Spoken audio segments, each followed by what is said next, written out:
Comment scarifier son gazon? Eh bien, déjà, je vais vous montrer l'appareil qu'on appelle un scarificateur et vous allez comprendre comment ça fonctionne. Vous voyez, donc il est muni de petites roulettes et il y a toute cette rangée de dents, bien fine, bien acérée, et on va le passer comme ça sur la pelouse. Alors effectivement, là c'est un modèle manuel. Vu la surface qu'il y a ici, je me servirai plutôt du scarificateur électrique pour faire tout le jardin, parce qu'avec ça, je ne vais pas en arriver au bout. L'intérêt de la scarification, c'est très important, c'est à faire sur votre gazon au printemps ou à l'automne.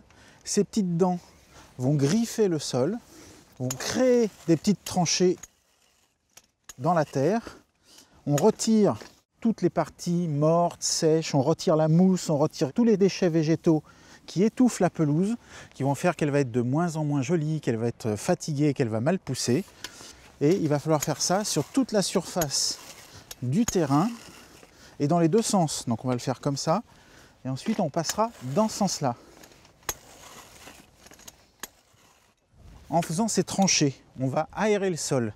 Le gazon devient pas très beau à force d'être piétiné avec tous les déchets de tonte dans un terrain lourd, dans un terrain humide et à l'ombre. C'est là où on voit se développer la mousse, les mauvaises herbes.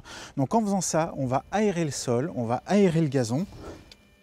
En passant ces petites dents, on va aussi sectionner les racines du gazon qui va se densifier, qui va mieux s'installer et il sera beaucoup plus beau et beaucoup plus résistant aux intempéries, au manque d'eau.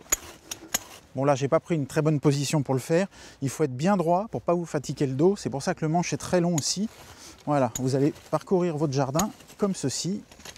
Une fois que vous aurez fini de passer partout dans votre jardin, il faudra ramasser tous ces déchets avec un râteau à feuilles, un balai à gazon par exemple, et les évacuer. Et pour aider ensuite le sol à vraiment se décompacter, surtout dans les sols lourds et argileux, il y a une très bonne technique, c'est de sabler le terrain.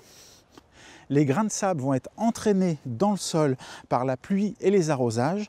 La terre sera moins compacte, l'air va bien circuler au niveau des racines et vous aurez un gazon beaucoup plus beau et beaucoup plus résistant.